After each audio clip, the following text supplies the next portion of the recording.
All right. Good morning, everyone. I am Tech Sergeant Hooper. Welcome to the Officers Smooth Move Briefing. We have two representatives from the Joint Personal Property Shipping Office located on Hanscom Air Force Base, Master Sergeant Texera and Miss Ava. They're going to be providing a little bit more insight on the household goods entitlements and the Defense Personal Property System, as known as the DPS. That's actually the system you will utilize to create your household goods shipment. So without further ado, we're gonna go ahead and pass it. I'm gonna go ahead and pass it over to, well, we'll get the slides on the screen first. Just one moment.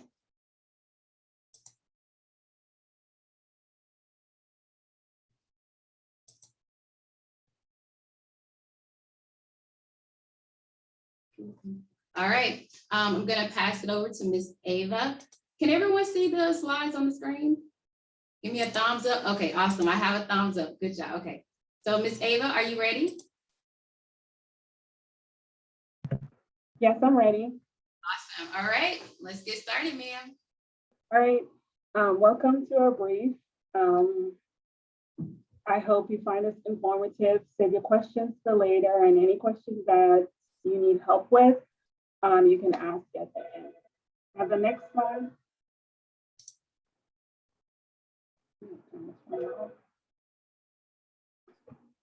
Our mission and our motto, provide the Department of Defense and Coast Guard service members, employees, and families a superior relocation experience. People first, mission always. Next slide. Entitlement/preparation. Establish a DPS account via move.mil. You're going to click on new user once you get in there. They also have a tutorial at www.move.mil/tutorial. Weight allowance for officers are 12,000 pounds with dependents, 10,000 pounds without dependents. O2, 13,500 pounds with dependents, 12,500 pounds without dependents. And O3 is 14,500 pounds with dependents and 13,000 pounds without dependents. Next slide. When to make arrangements. You may ship personal property anytime after you receive your orders / authorization. Contact your personal property processing office early to increase the chances of having your personal property moved the day you want. On the move.mil, you can find the personal property office locator. So it depends on wherever you are.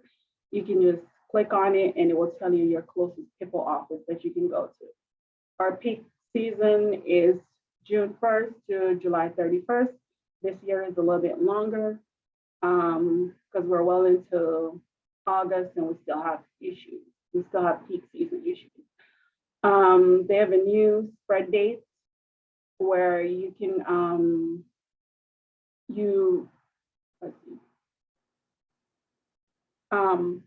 packs are usually a day or two before the actual pickup date of the shipment, 7-day spread date. So your shipment can be a span over 7 days. And they always pick up before those 7 days. So if, for example, you're requesting May 1st, so your spread date would be like May 1st to May 7th, and your pickup date would, your pack date would be before May 1st. Next slide.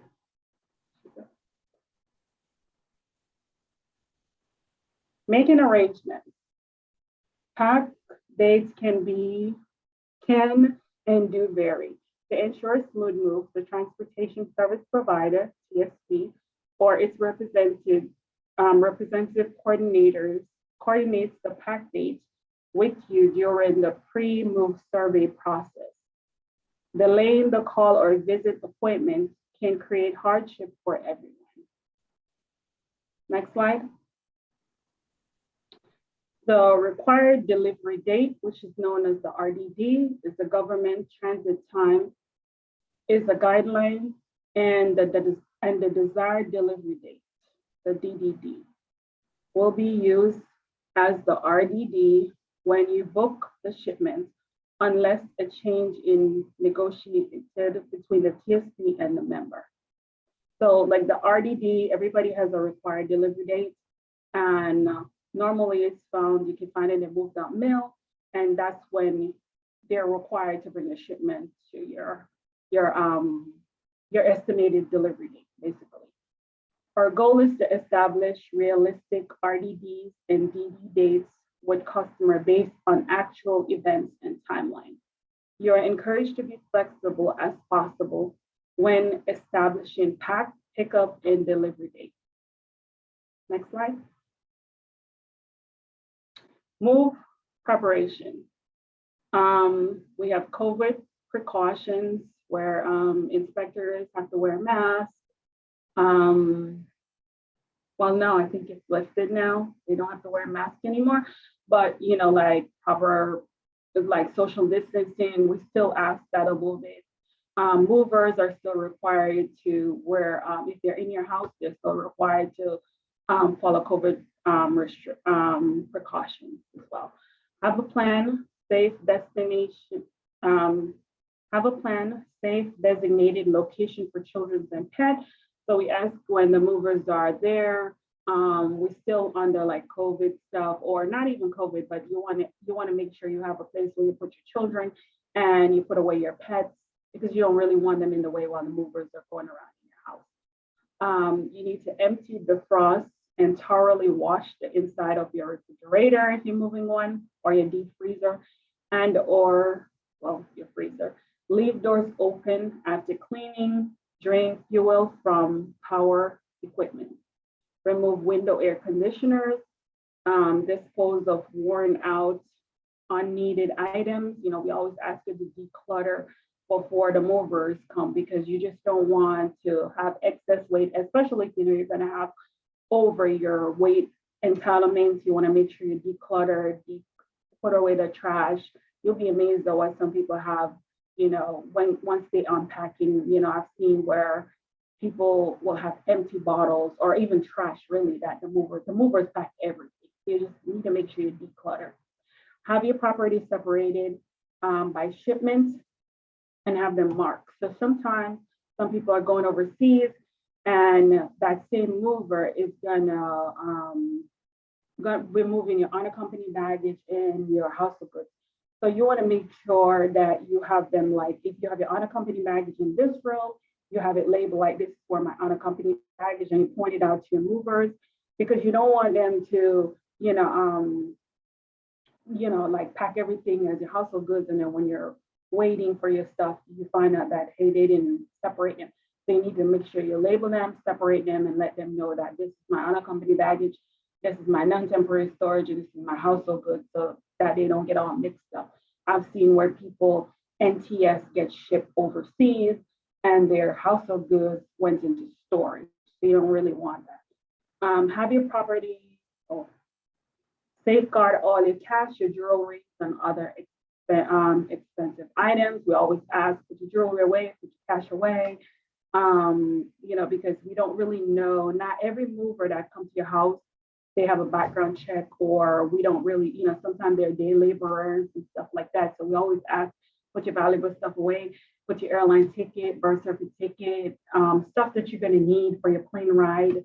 Like we have seen it all, where people come back and say they packed my passport in my non-temporary storage. Is there a way for me to go to and get it? Sometimes we just can't. So we just ask you to put those valuable stuff away.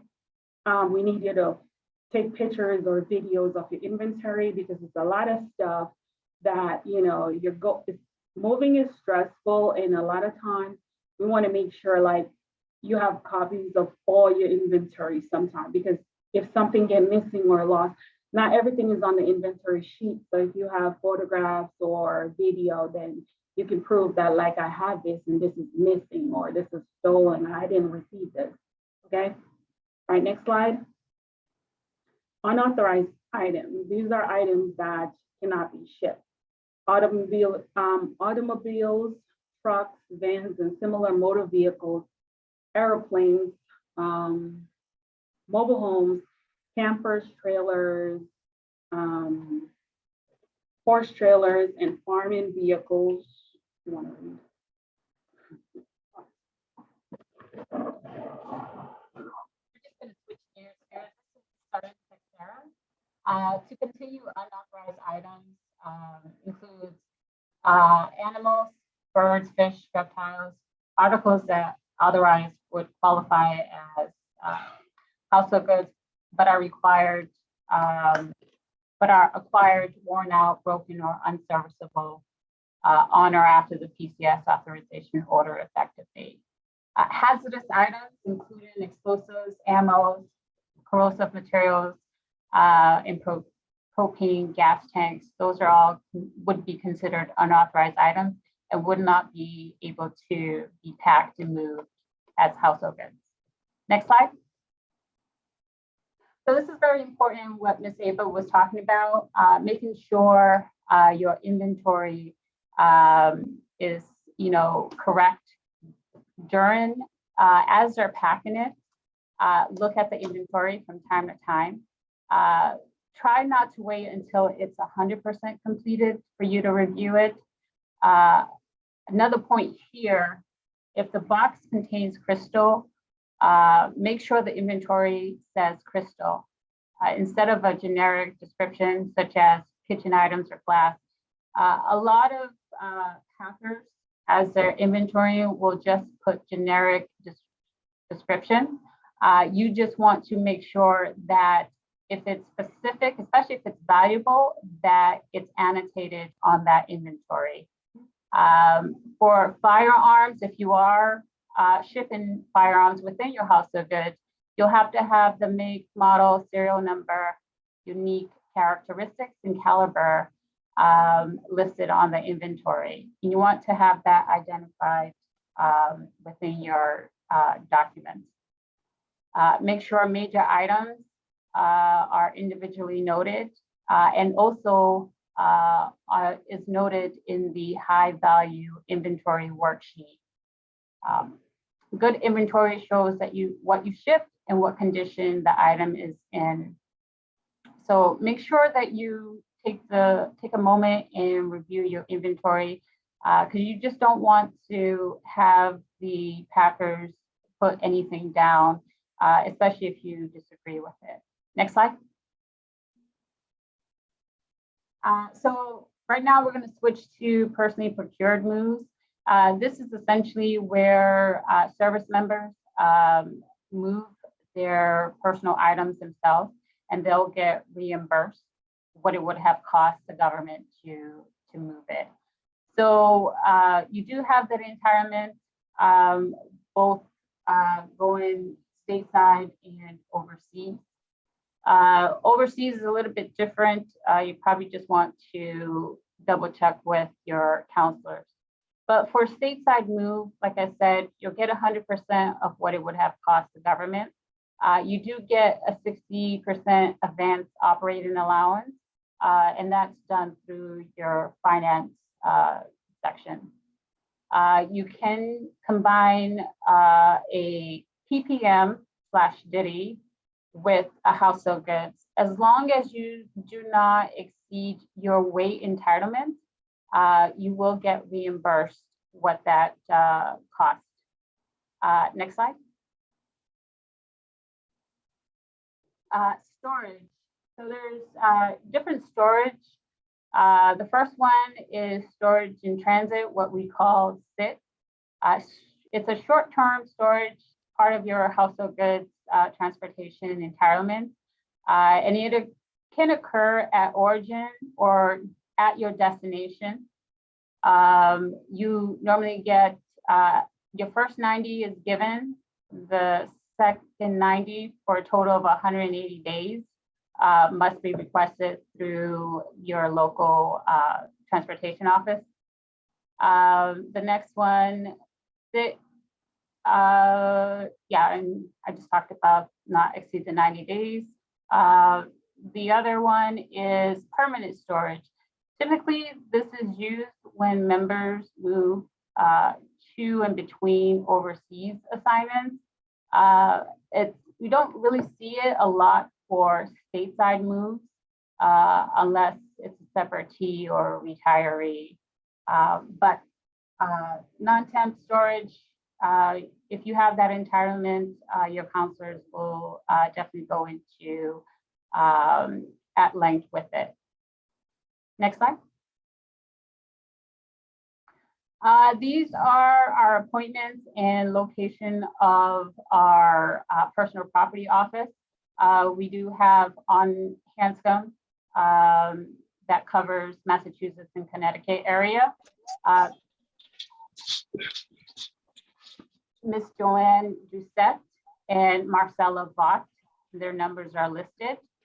If you're out of Portsmouth, they cover New Hampshire and Maine, Mr. Jeff Adams and Mr. Phil Hart. If you're out of Saratoga, they cover New York and Vermont, and that's the counselor numbers there. But if you go to move.mil, a lot of these tools and resources that Ms. Ava had spoken about, as far as the personal property locator questions that you may have, can be found on move.mil. It's a great resource for you to start to look into.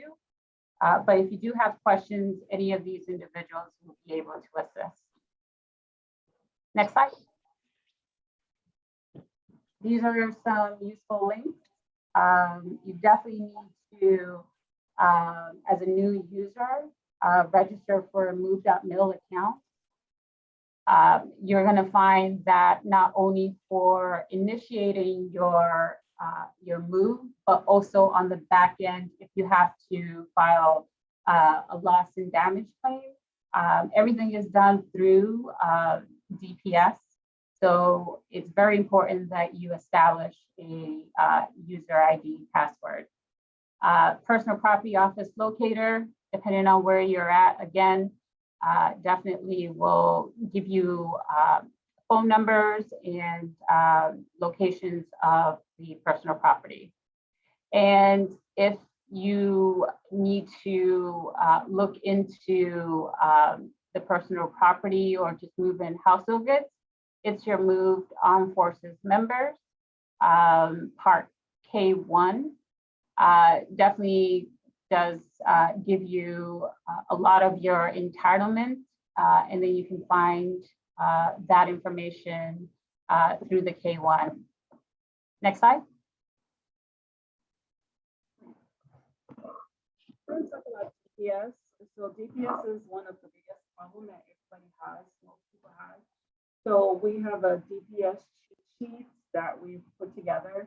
Like I said, if you want in-depth tutorial, there's one on move.mil.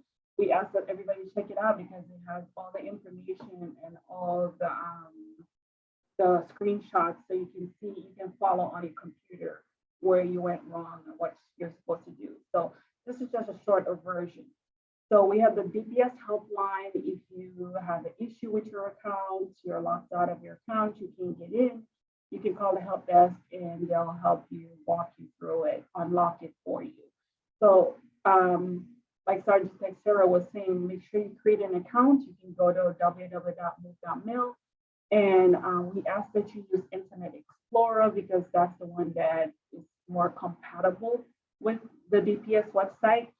You can click on the tutorial for the step-by-step directions on how to create your move. You're gonna click on sign into DPS or create a new account. Then you're gonna completely fill out your form, and then you're gonna submit it at the end. You need to use a non-military email address like Gmail, Yahoo, Hotmail, etc. You will receive an email with your ID. Then you're gonna click on the link provided. Then you'll be prompted to answer the security questions you have provided when creating an account. A security code will be sent to your email in order for you to finish your password creation. You're gonna click on return to log in. Next slide. Then you're gonna create your shipment. You create an updated customer profile, you're gonna put your mailing address, the civilian email, and your phone number.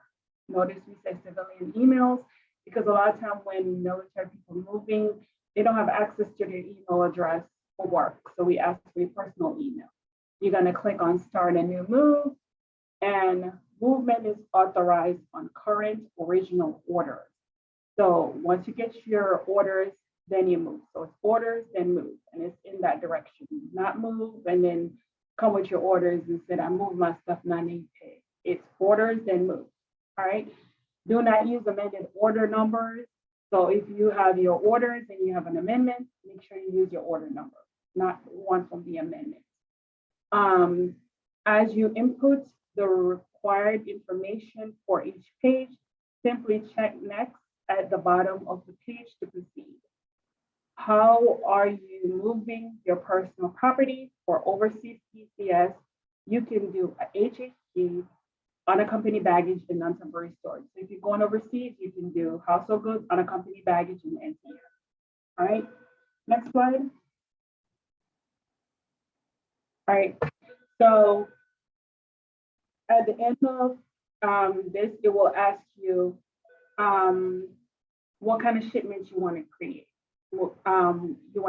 So you would put, I want to create myself a full or partial. So you click on the household goods if you're creating a household goods node. And then it's going to ask you, is this part of a PPM? You click yes if you're doing a PPM, if you're going to move yourself. You click no if you want the government, the TSP, to come to your house and pick it up. Okay. Ensure packing is required. You click yes. After shipment is created, click on submit, and then you're gonna upload your orders. You're gonna make sure you sign your DD 2278 if you're creating PPM DD, right? In the blocks 10A and B. And if you're creating a household goods shipment, you're gonna make sure you sign your DD 1299 in blocks 15A and B. And you're going to sign DD 1797 at the bottom of the page. 2. Next slide. Now we get to the questions. Does anyone have any questions?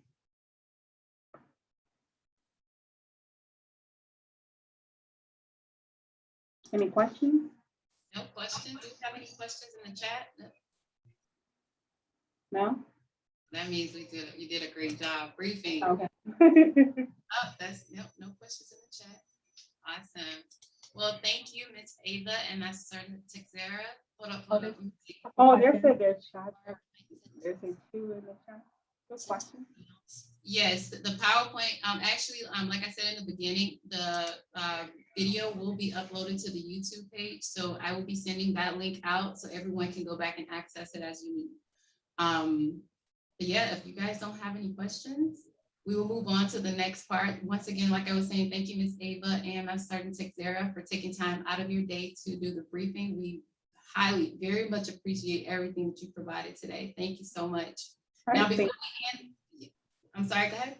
Oh, no, go ahead. So before I end the call, I'm going to stop recording now.